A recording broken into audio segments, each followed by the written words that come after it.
Hello,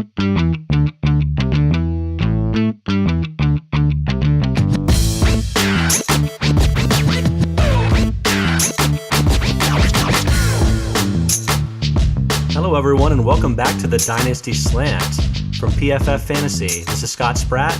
That's Michael Moore. This is the place to be if you want to hear Michael's and my thoughts on Dynasty and Keeper Leagues.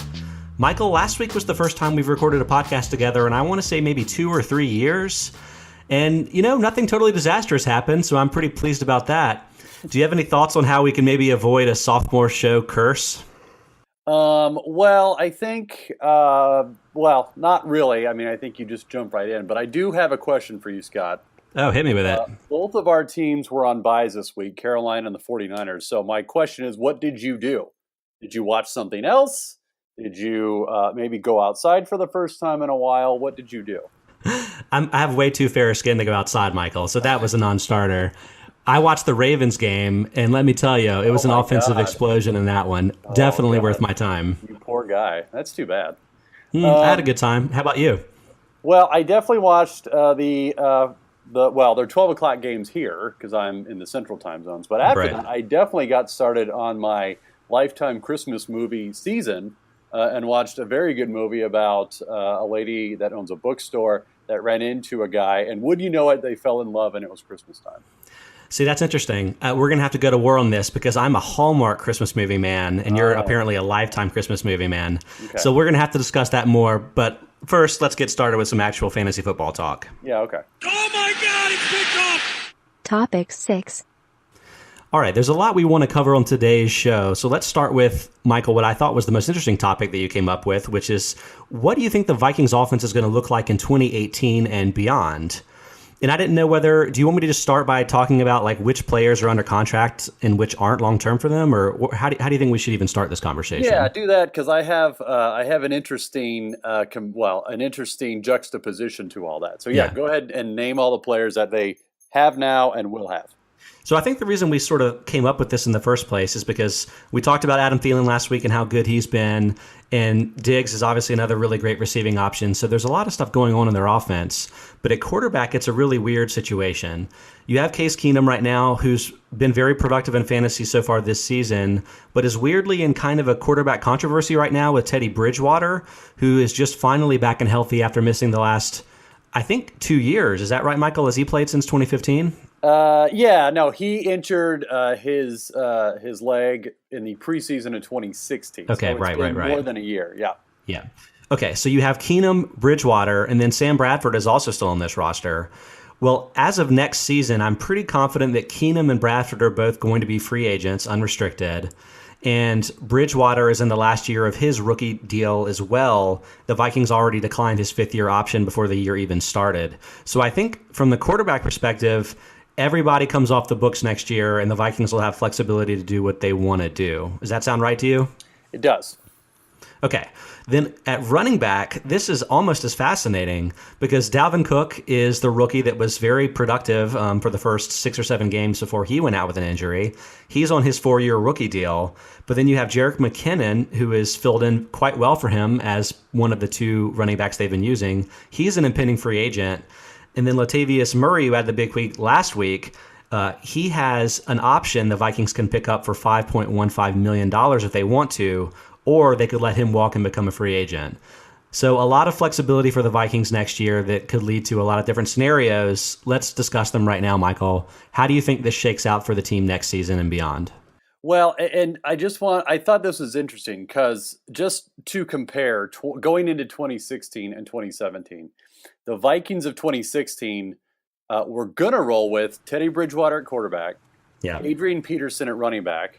Right. You might recall Charles Johnson was still on the Vikings and a quasi-breakout candidate there. I did not recall that, but good call. That's right, yes. They drafted Laquan Treadwell in the first round. I mean, that just gives you an idea of how quickly, I guess, things change, whether it's real life or fantasy. But to answer your question, with quarterback, it's tough because it's almost like a plug-and-play kind of deal. No matter who they throw out there, obviously they're going to produce if they have a strong running game and obviously a really good defense, of which they have.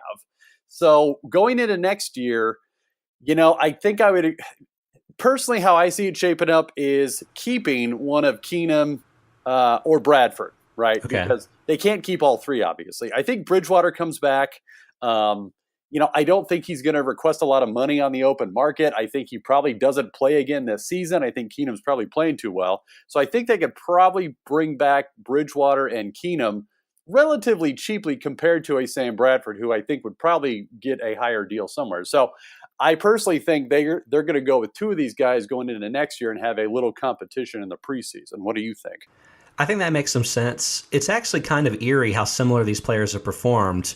And for anybody that's just kind of looking at fantasy production and wondering why Keenum is in a controversy in the first place, I think fantasy is overrating how good he is relative to what he's really been doing on the field.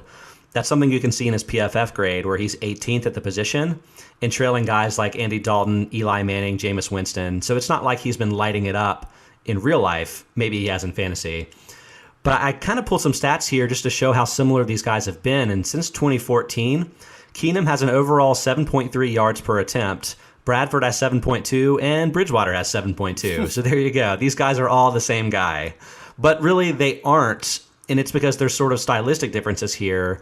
Bridgewater has been very effective with throws behind the line and on short passes 10 yards or shorter, whereas Keenum and Bradford have been more effective in the middle of the field and going deep.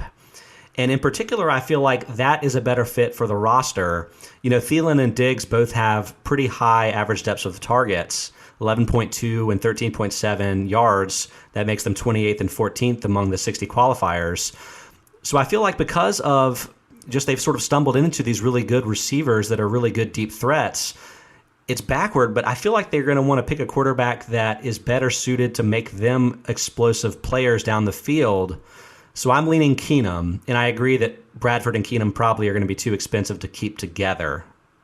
Does that make sense? Yeah, and another note on that, not only is their ADOT, Thielen and Diggs pretty high, they're also first and second in deep passing catch rate.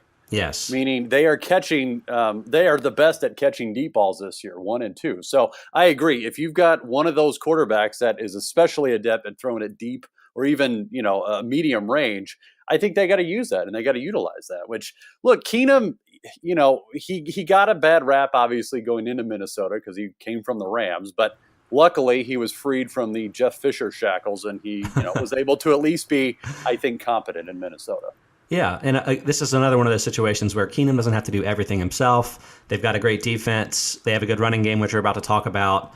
Keenum can just be back there making good decisions, throwing the ball deep for some big plays, and they can be a very competitive team, if not competing for Super Bowls. So, I don't think they need to reinvent the wheel here. Right. For Bradford, I could really see him end up on a team that wants to draft a young quarterback and just use him as a bridge, given that you probably can't feel confident in having Bradford for multiple years anyway.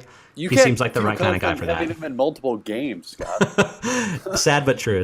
Man, he was so good in week 1 this year, too. He really was. No, it's super disappointing. Okay, Michael, tell me what you think about the running back situation. Well, to me, there's only really one guy that's assured of coming back next year, and that'd be Dalvin Cook. Right. But even then, he tore his ACL kind of, almost to the halfway point of the season. So it's not even a guarantee he's going to be ready to go at the beginning of next season. That's true. Obviously, Jerick McKinnon's a free agent. You've got Latavius Murray, who they brought in, who, while they did sign him to a multi-year deal, as we all know with NFL contracts, most of those aren't guaranteed, and that's the same with Murray. So they could cut him next year or let him go and not pay his $5 million or so salary. So, with the way that running back deals go these days, meaning how cheap they are, I would guess that they would keep McKinnon, some, fairly reasonable deal for them money-wise, and probably cut Murray. I don't think they need all three. I think they would agree with that. But they definitely have to have some veteran presence behind Cook in the event that, the rehab doesn't go well or that he's not even ready for the beginning of the season. So I would go with Cook and McKinnon at this point. What about you? I agree with you. And I think it's going to be cost prohibitive for them to keep both because, as mentioned, McKinnon's a free agent. He's played well this season, so I think he's going to command a little bit of money. And the reason they were able to get Murray is because that was a pretty favorable deal that he was looking to sign to sort of break out. And he has contract escalators that are going to make him more expensive next season. So I feel like they're going to have to pick. And I think they're going to pick McKinnon because I think he's a better complement for Cook, being the better receiving back and the better pass blocking back. He just fits in more better with what they're doing with the team. They can afford McKinnon and Cook because Cook is, again, on that rookie salary, which is pretty inexpensive. I just don't think all three. So I would bet Murray leaves, and I think they're going to keep Cook. And McKinnon and Cook, at least whenever he's back and healthy, whether that's week 1 or week 5, he'll probably be a running back too. Right. And look, like you said, McKinnon's played well this year. So even if, you draft Cook pretty high next year, whether it's redraft or, a dynasty startup where you trade for him, if you've got McKinnon as sort of your safety valve, then I think you'll be just fine. Yeah, he'll probably be one of the better handcuffs in the league. So I agree with you. I think that all makes sense. All right, let's move on to topic number 2. And this one, it's depressing to me as a Panthers fan, but where do you think Alvin Kamara fits in among your dynasty running back rankings? Let me guess it's high. We're bringing this up because he had another great week last week, 8 carries for 42 yards, 6 catches for 74 yards and a touchdown. His was the touchdown that I think brought them back to the tying for the Redskins in their 15-point comeback win. He's been amazing this season. He's the number 7 back in standard scoring, number 5 back in PPR scoring. How do you see him stacking up to other dynasty options? Because it's only been half a season, I'm hesitant to declare him, sort of a low-end running back 1, at least when it comes to my dynasty team. But look, at the very least, I think running back 2 is reasonable, especially with a PPR league, obviously. As you mentioned, he just is extremely productive this year. He's extremely efficient. And, he's averaging 12 touches a game so far, and 7 of those are catches. So if you've got him in a PPR league, look, that's 7 points right there. Even in a half-point PPR, you've got a few points just from catches, not counting his yardage and not counting any touchdowns he scores. So with his youth and the fact that they sort of clear the deck with that Peterson trade, and look, we don't know what's going to happen with Mark Ingram after this season. I think he's set up pretty nicely for that. I'm glad you brought up Ingram because this is a really interesting aside that I was investigating this coming into the show, and I was kind of surprised by what I found. Ingram is under contract with the team in 2018, but he has an opt-out clause that becomes vested if he makes the All-Pro team this season. That would give him the ability to void the contract and I think make a lot more money. I had a kind of hard time figuring out exactly how this plays out, but as best I can tell, there are between 1 and 3 running backs that can make the All-Pro team in a year. And they've kind of changed the rules about the voting for this because now there's like a flex player that guys can vote either a running back or receiver or a tight end to make it. So I don't know. I know last year Ezekiel Elliott and Jay Ajayi were all pros. I feel like Ingram could make this all-pro team and could become a free agent because of that. Does that seem plausible to you? Oh, completely. Especially with the way the Saints offense is humming now. And I've got some numbers on that too that we'll get to. But between that and really, the elite running backs that are usually at the top, either getting injured or suspended in Elliott's case. I mean, it creates a clear path for Ingram to finish at the top this year. So, no, that's entirely possible. I don't think if Ingram stays, it really hurts Kamara very much at all anyway. But I will say that Kamara is 5'10 and 214 pounds. That's not huge, but it's big. It's bigger than a lot of the receiving backs we tend to talk about on this show. So I think he could hold up to 15 to 20 touches a game if half of those are going to be targets. I'm pretty optimistic about him. Yeah, I think so too. And something I found interesting, the Saints have kind of done a 180 this year when it comes to their play calling. We're used to them being pass first and Drew Brees throwing it, 40 times a game. And they actually, clear back to their Super Bowl season in 2009, averaged 40 pass attempts a game. But in that 2009 season, I don't know if you knew this, they actually passed the ball only 34 attempts per game and ran it a lot more than they usually do, or at least a lot more than we're used to. Well, they're doing that again this year. They've completely turned it over to the run game between Ingram and between Kamara. And look, I think that's probably boosting, obviously, Ingram's value. It's obviously boosting Kamara's value. And I think the more that they stick to this sort of balanced approach that they're having, I think his value is going to stay right where it is right now, as long as they keep to it. It's really just a question of, do they keep at this after this season, right? Because they did this in 2009. They won the Super Bowl that year. I don't know if you know this, but Mike Bell led the team in rush attempts that year. Nice. 172. Throwback. But Pierre Thomas, who I know a lot of us remember, was not that far behind at 147. And then Reggie Bush was not that far behind at 70. So not only did they run it a lot more, they had a pretty balanced approach too. So I agree with you. My point is I agree that even if Ingram stays, I think both him and Kamara still have pretty good standalone value. All right. I think I agree with you. Let's do an exercise to try to nail this down as best we can in a podcast format. I have pulled George Kritkos's dynasty rankings from our site. I pulled his because his were the most recently updated about a month ago. And at that point, he had Kamara as the number 17 back. I'm sure he and everybody else on the site would have him higher ranked among dynasty running backs if they did it today. So let's try to just go through the guys he had in front of Kamara and see if you would jump him over anybody else. Okay. I kind of broke these guys down into 4 classifications. There's the list of guys here that I think are definitely, more valuable than Kamara, and that is Le'Veon Bell, Ezekiel Elliott, David Johnson, Todd Gurley, Leonard Fournette, Kareem Hunt, and Melvin Gordon. Do you agree with all of those, or do you have any that you're not as sure about? No, I agree with all that. And really it comes down to the fact that they just see a lot more carries than Kamara does. I think he's at 48 for this year, which is about 5 per game he's averaging. And all those guys you mentioned are capable of 20 to 25 carries or are on teams that give them 20 to 25 carries a game. So, No, I agree. I would take all of those guys over Kamara. All right, the next class, we have Christian McCaffrey, Derrick Henry, Joe Mixon, and Dalvin Cook. I call these guys sort of unproven backs with big potential. Would you take any or all of those guys ahead of Kamara or not? I think I would take Kamara over all of those guys, quite honestly. Interesting. I think he's in an offense and in a role that is a lot more defined than any of those guys. I think McCaffrey is probably, I think the Panthers, and you can back me up on this, is what they, Kamara is what they wish McCaffrey would be, I think, at this point. Yeah. I mean, McCaffrey was good the last couple of weeks, but Kamara is, I think, clearly a better player than he is in a similar kind of way.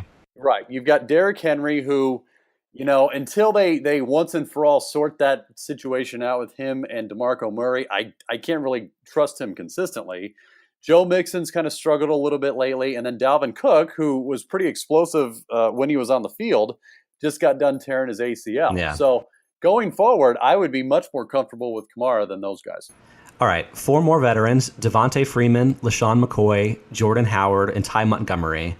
Which or if any of those guys would you have Kamara over? The 2 that I would have pretty even with him would be Freeman and would be Howard for me. Yeah, and they're on the younger side. Yeah, that's helpful. Well, younger, and it goes back to what I liked about the first group of guys, which is I know Freeman and Howard are capable of seeing a lot of carries. Yes, which ensures a lot more touches than hoping that he can fulfill his catch quota, if you will. So Freeman and Howard, I would put on par with him. McCoy, I think, if we're talking this season, I would put McCoy ahead of Kamara. But, man, after this season, McCoy's going to be 30 or close to it. And I don't know if I trust that going forward. And Montgomery, I don't know. Aaron Jones is better than him. He just is. I've never been a Montgomery fan, personally. I just haven't. I mean, between the health and the fact that they don't seem to want to turn the keys completely over to him, I personally am not a fan of him going forward. Then I looked below Kamara in the dynasty rankings to see if there was anybody else I could pull out of there. Not really. I mean, Ingram, Carlos Hyde, is any of that doing anything for you over Kamara or not? Not really. I mean, with Ingram, do I think Ingram's going to get, if he stays in New Orleans, will he get more carries than Kamara? Yes, but at the same time, Kamara's catches completely balance that out or cancel that out. It's not like the Saints are ever going to give one running back 25 carries a game consistently. I think we can agree on that. By my accounting, I think that means Kamara is the number 10 dynasty back, unless there's going to be rookie backs next year that pass him, which we'll get to that in the offseason. But, man, that guy is super valuable. So congrats to everybody that has him in dynasty. And, maybe make a trade. If people aren't ready to accept him as being that highly ranked, I agree with you that he should be. Do you have him in any leagues at this point, Scott? I do. Did you draft him or did you trade for him? So it was a year 1 draft for a new dynasty league that I'm in, and I kind of went with the strategy of paying for some really established elite wide receivers and then got 10 running backs, most of which were rookies, and just kind of read with that as a strategy. And it's working pretty well so far. And Kamara is he's my best running back, even though I only paid $8 of a whatever budget for him. So yeah, it's nice. I'm glad that I have him on my team. Certainly.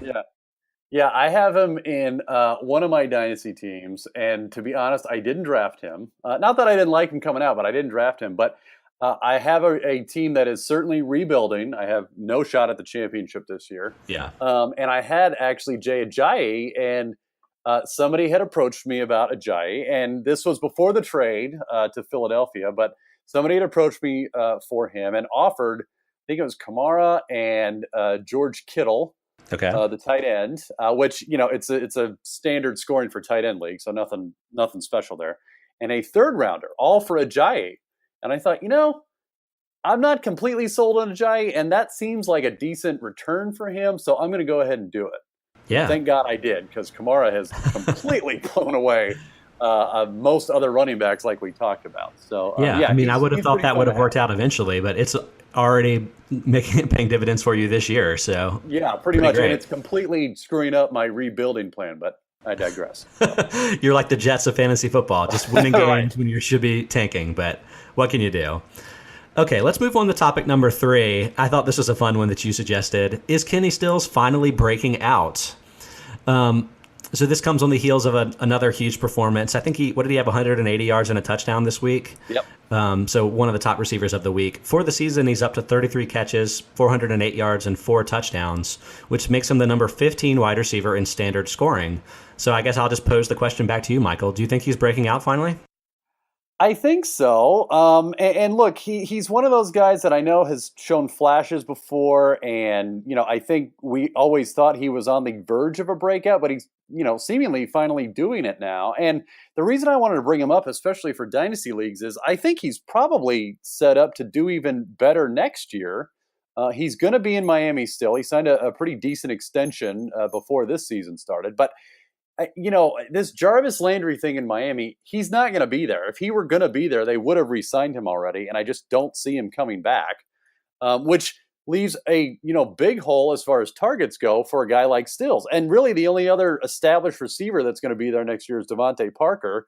And I think, whatever Adam Gase cooks up will be plenty to feed Parker and Stills with Landry out of the way. So that's why I wanted to bring him up is, this year, obviously, he's having a good season. Like you mentioned, he's up to 588 yards on 40 catches this season. Yeah, my bad. I clearly missed a week. Thank you. Well, I think, it may just not have included yesterday, which I think that was a huge day. Yeah.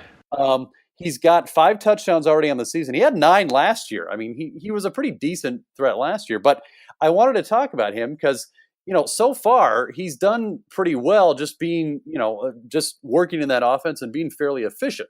For example, according to our own PFF stats, he's currently, I don't know if you knew this, 5th in PFF's wide receiver rating, which means that quarterbacks are doing very well when they throw to him. He's also 2nd in deep catch rate, something we touched on a little earlier with Thielen and Diggs. He's catching 47% of targets thrown to him that are more than 20 yards. So, it's not like it's garbage time, and it's not like it's a fluke that he's doing well. He's actually, being fairly efficient compared to past seasons. What do you think about him? Yeah, he's always been an effective deep target. His 13.9 yard average depth of target is very normal this season. And yeah, those big plays, you're definitely expecting him. I was actually shocked to see that he's 25 years old. I would have said like 28. It feels like he's been around forever, but I think he was so young when he entered the league at first that it wouldn't be that weird for him to be breaking out at this point. That said, I do have a couple of reservations. The first is, one of the reasons I feel like we're noticing Stills' performance is because the sort of second tier of wide receivers in fantasy is just non-existent this year. And these stats may not be updated for this week either, but the number 3 wide receiver in standard scoring is A.J. Green with 109 fantasy points, and the number 30 guy is Paul Richardson at 76. So that's just a 33-point difference. It seems like you have your really top guys, your Hopkins, your Antonio Browns of the world, and then it's just a bunch of guys.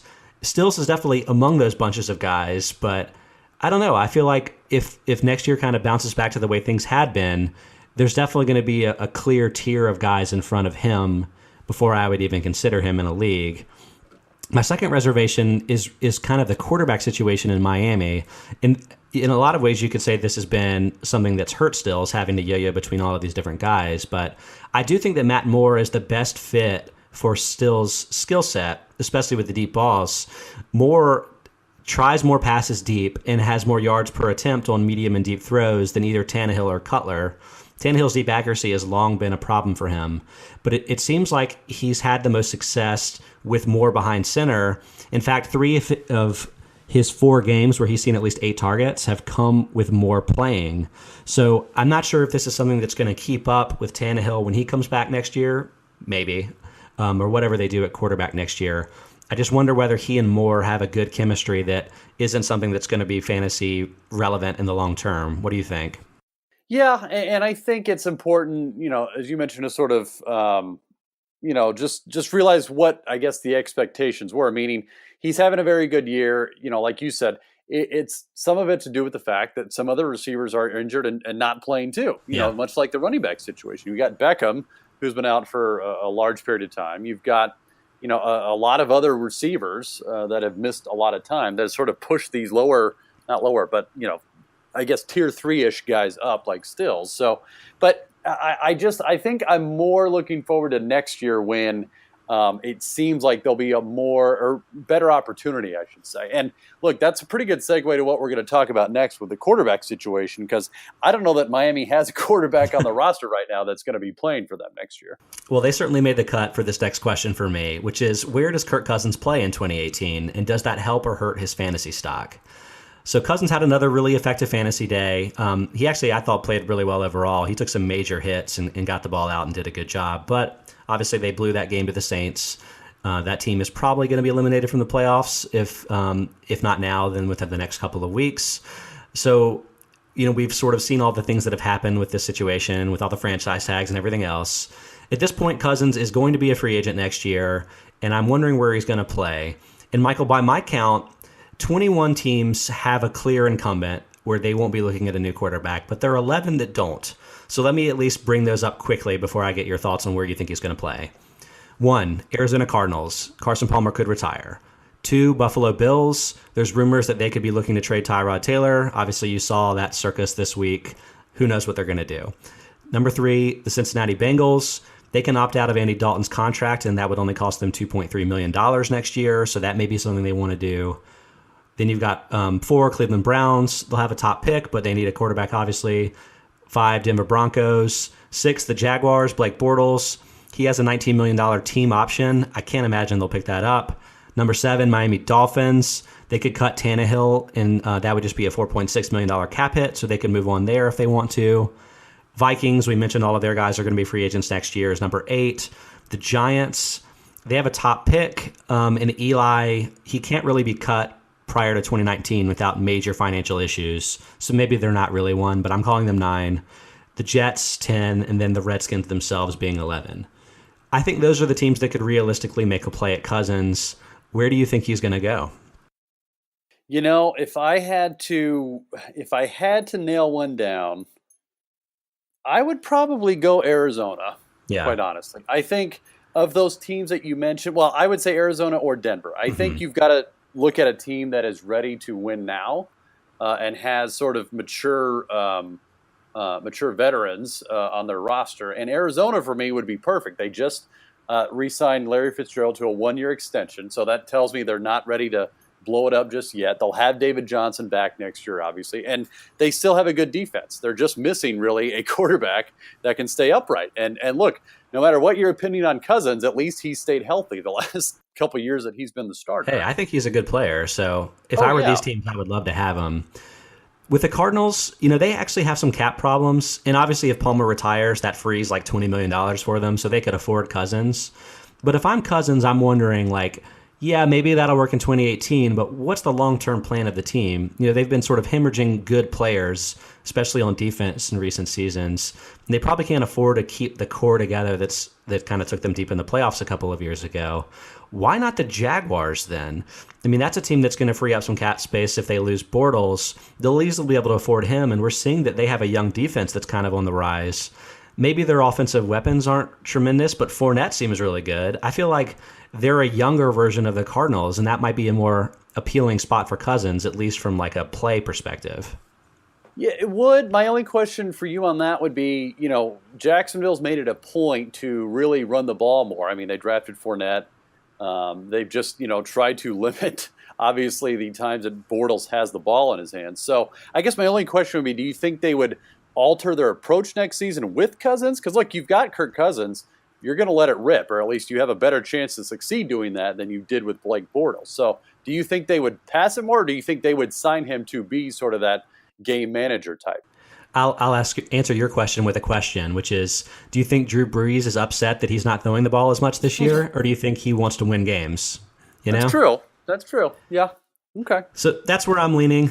I could see the Redskins happening again. The Broncos, I could definitely see that happening too. You know what? I think Denver is going to be. I mean, that's a top 3 option for me for him. I think you've got John Elway, who, let's face it, of the 3 quarterbacks on the roster, he's 0 for 3. I think we're going to agree on that. And in one case, he's 0 for 2 on the same player in Brock Osweiler. So he needs a solution fast. And look, it worked with Peyton Manning to sign a veteran that he knew he could plug in and work. I think he probably goes back to that well. I think he's probably not going to want to wait for a draft pick to develop. He's not going to want to, sign a Tyrod Taylor who, is not, I guess, an elite option like Peyton Manning was back in the day. He wants somebody he knows can get the ball in the receiver's hands. He's got good receivers. He's got a good offense and defense. He just is missing that one piece. While we're speaking about Denver, let's make a little shift here to talk about our 5th question, which is, with Brock Osweiler underwhelming, should dynasty owners start to care about Paxton Lynch? So Osweiler, he's lost both of the games that he started this season. He's at a 52% completion percentage, 2 touchdowns, 3 interceptions, and a very low 6 yards per attempt, which is pretty much where he was last year with Houston, which we know how that turned out. Lynch, I don't know. Do you think that we should start caring about him in dynasty leagues? No. No? Not at all? That's my well. Look, to your point, and you had mentioned this on some of the pre-show notes that you had mentioned. Yeah, we've gone this far in his career, nearly 2 seasons now, 26 games. Yeah, and he has yet to sniff the field. They brought back Brock Osweiler. That's how bad Paxton Lynch was. He wasn't even close to just throwing him out there. And you had Trevor Siemian, who, I think fooled all of us maybe that first month or so, but he finally came back down to earth.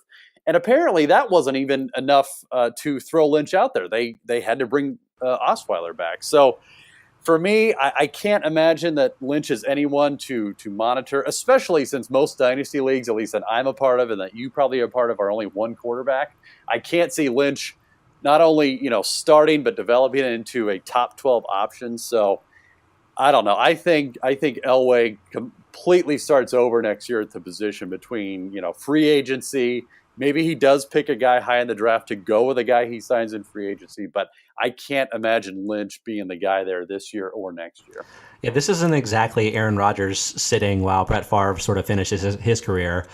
No, Trevor Siemian won't be confused for Brett Favre anytime soon. I don't even think this is Carson Palmer sitting for John Kitna. If that happened, that could just be made up in my mind. But I feel like Palmer sat for a year or 2 as well before he took over. So it's definitely not a good sign.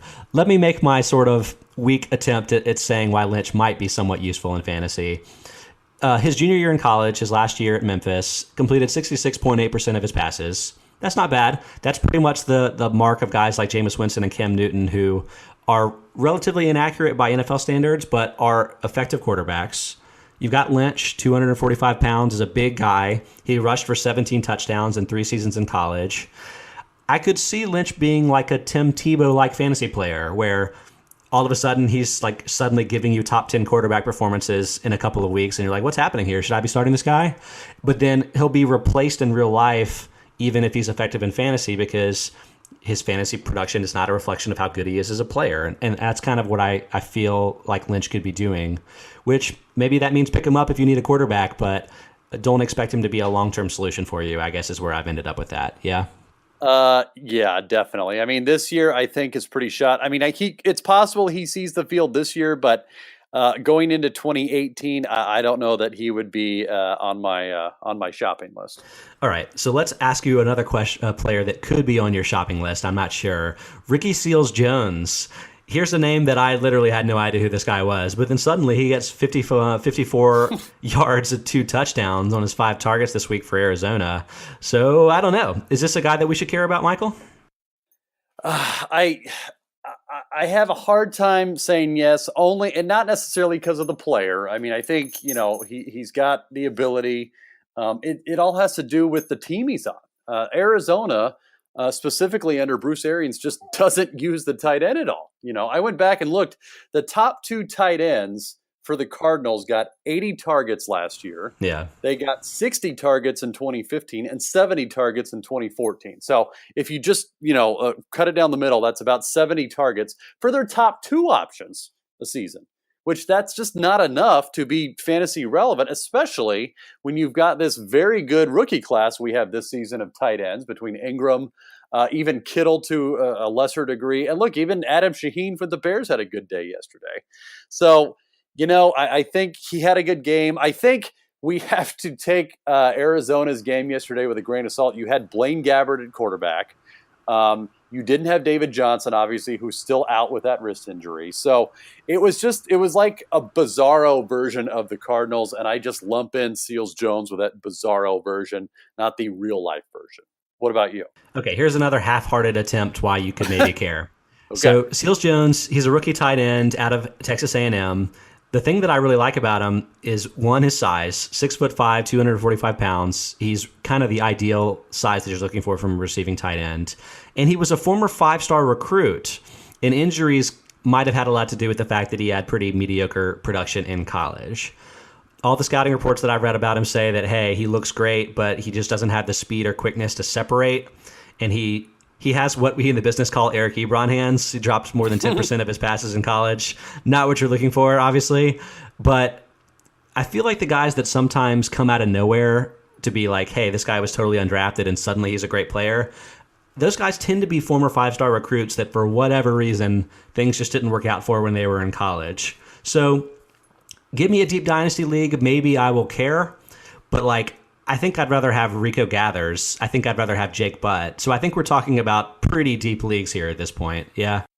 Yeah. I mean, for example, I'm in a couple leagues that have 55-man rosters. I mean, it's IDP. It's not all offense. Right. So would he be a taxi squad candidate for those types of leagues and roster makeups? Sure. I mean, I think, you get anyone that is at least second string at any position, but yeah, it's just that role. It's just that team that he's on isn't real conducive to fantasy tight ends. But going back to something you briefly mentioned, I do want to credit you with the Eric Ebron call, because when you and I did this podcast many years ago, you had said that Ebron was not going to amount to, I guess, the hype that he had being a top 10 pick. And sure enough, he hasn't. He has been, mediocre at best. And I will always remember that about you, Scott, that you were the first one to say Eric Ebron, not good. Yeah, poor stone hands. I watched him drop too many passes in college, and I don't even watch a lot of college football, but he did play for my alma mater, North Carolina. So it's sad that it hasn't worked out. If anyone would have known about it, it would have been you. Yeah, sad that it didn't work out, but I can't say I'm surprised.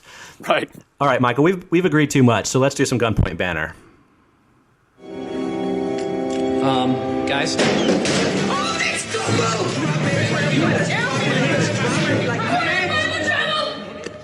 Gunpoint banter. Okay, things got pretty heated last week. I think we could be in for another one because, Michael, you wanted to ask which currently elite wide receiver will not be an elite fantasy option in 2018. This could be an argument into of itself, but here are the wide receivers that we've sort of established as being elite right now. Antonio Brown, DeAndre Hopkins, Julio Jones, AJ Green, Odell Beckham, Mike Evans, T.Y. Hilton, Adam Thielen, Larry Fitzgerald, Michael Thomas, Brandon Cooks, Doug Baldwin, and Keenan Allen. So, Michael, why don't you get us started? Who do you think of those guys is not going to be elite next year? Well, Scott, I went with Michael Thomas of the Saints, and it kind of is due to something we touched on earlier, which is really the role reversal of the Saints offense, where they went from this very pass-heavy team, 40 pass attempts a game, to a lot more balance, quite honestly. They're just middle of the pack now when it comes to pass attempts. And for a guy like Thomas, who is not, necessarily a deep ball threat like Brandon Cooks was in that offense and still is with the Patriots, Thomas is definitely a more volume guy. Like, for example, he's not even breaking 12 yards of reception this season. He's got, I think, one 100-yard game and only 2 touchdowns. And look, he's still going to be the number 1 receiver for the Saints, but if they're going to be running it a lot more, he's not going to be in the elite company that an Odell Beckham or a Mike Evans is that I think we thought Thomas might be. What do you think? Maybe Kamara's their number 1 receiver, and that's only halfway a joke. I mean, seriously. That's a good pick. I like that. I am probably biased because this guy completely smoked me in several leagues this week, but let me take my frustrations out on Keenan Allen. Allen, the thing that stands out to me the most is that he has a 12.5% drop rate this year. That's the 3rd highest in football behind Amari Cooper and Marquise Lee. And given that his 9.6-yard average depth of throw is kind of low, it's kind of what Fitzgerald's is really, I don't feel like his difficulty of catch is super high, so it's a little alarming to me that his drop rate is where it is. Couple that with some of the other concerns you have. I mean, obviously injuries have been a problem for Allen throughout his career. You have Mike Williams, the rookie wide receiver that they drafted high that could be on the upswing. You have Phillip Rivers at quarterback who's older and could be on the downswing. There are a lot of little things that could chip away at his value in the future that I didn't really want to pick any of these guys, and I was definitely too cowardly to go with Antonio Brown, who I considered. But Allen is the one that has the most red flags in my mind. So if I have to pick one, I'll pick him. Is it going to be bad if we agree on this too, Scott? Because we do. But we don't agree on stash of the week, so let's do that. I'm telling you, these shares are hot. Yeah, that sounds like a good idea. It's definitely a good idea. Dwayne, I get it. Now, can you get me? Have I ever lied to you? That's right. And ask around. I never do, Dwayne. Stash of the week. I considered permanently retiring this segment after Michael got my boy Curtis Samuel immediately hurt after he selected him last week, but maybe we'll try it for one more week and hope that things go a little bit better. So, Michael, give us started. Yeah, I was going to say, if my guy gets hurt again, then we're definitely retiring this segment. All right, give us your guy. So my guy this week is going to be receiver Mac Hollins from the Eagles. Not really known right now, doesn't have a real big part of the offense in Philadelphia, but you know, he was a favorite of the Devy community going into this season. Not really heralded, really a real under the radar guy, like you had mentioned in our notes. He played at North Carolina, but you know, it's not like he saw a lot of volume there, so he didn't get a lot of attention going into the draft. But he did score a lot of touchdowns there. His PPR points per opportunity this season is about 0.8, which is pretty high, even though he's only seen 11 targets this season. Yeah. But the reason why he's a stash for me is really any receiver on the Eagles looks really good right now. But next year, you've got Alshon Jeffrey, who signed a 1-year kind of prove-it deal with Philadelphia. So it's hard to say if he'll be back or if he'll be too expensive for them. You've got Torrey Smith, who can easily be cut after this season. They can actually save a pretty good amount of money if they do cut him, and he'll be 29 going into next season. You've got Nelson Aguilar, who, yes, he's had a mini comeback this season, but he's only got 1 year left on his rookie deal in 2018. So, you know, the path is pretty open for Hollins to earn a lot more playing time going into next season. And obviously Carson Wentz is just lights out, and there's no reason to think he won't continue to be lights out, at least for the foreseeable future. So I'm going to go with Mac Hollins as my stash. I like that. I feel like one of the reasons Hollins wasn't a bigger deal in college is because the Tar Heels had a lot of receivers on their team, including like Ryan Switzer, who's now like a punt returner in the league for the Cowboys. A lot of those guys were very effective college players, but didn't have the physical tools to really make it at the next level. I mean, obviously Switzer is good at what he does, but he's not going to be somebody on the outside at the NFL level. And Hollins does have those physical tools. And now that he's facing NFL defenses, I feel like he's the kind of guy that could have a better pro career than he had a college career. So I do like that pick. For my stash of the week, I'm going to go with another Panther, Cameron Artis-Payne. So this was pretty much the first time he got any work. The Monday before today, so about a week ago when the Panthers played against the Dolphins, or was that 2 weeks ago? Whatever, doesn't matter. Artis-Payne ran for seven carries for 68 yards, and it was really the first time that I ever thought I saw an NFL back when he was running. And the Panthers' offense could be in a little bit of flux. Jonathan Stewart is under contract for one more season after this one, but he hasn't really provided a lot as a runner over the last 2 seasons. I do think he's still a good pass protector, but the offense is moving away from him as he gets older. I think that if I had to guess, the Panthers are going to end up having a power back that isn't on the roster to start the 2019 season, back when Stewart won't be on the team. But, you know, I'm uncertain enough, and I liked enough of what I saw from Artis Payne last week that I'm willing to stash him and see how this goes over the next year or so, or sooner if things don't work out for Stewart or whatever the case may be. I think he could be a nice bigger back to pair with McCaffrey. Not nearly as good a situation as the Saints normally have, but the Panthers' offense is one that can support 2 running backs, I think, if McCaffrey is really doing the bulk of his work in the passing game. What do you think, Michael? Yeah, I would agree with that. I mean, I think, not to take anything away from Jonathan Stewart, who has had, quite honestly, kind of he's had a decent season. I'm not going to say a great season.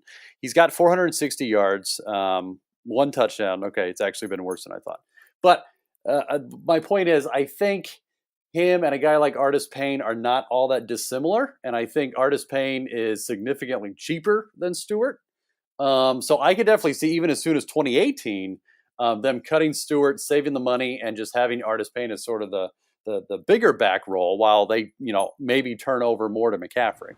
Yeah, I do think with Stewart's contract, so he restructured entering this season, which I think pushed some of his guarantees into next season. So I'm not sure how realistic it'll be for them to cut him next season, but there's really no financial constraints with him, with Artis Payne being as inexpensive as he is. So I feel like if he's the better player, he'll start playing more, and I can finally sort of see that potentially happening. So I'll stash and find out. I'm willing to give that a shot. All right, Michael, I think that pretty much does it for this week with the Dynasty Slant. Thanks for everybody that's been listening and hopefully subscribing. I mentioned this last week, but we are part of the PFF Fantasy Specialty Podcasts.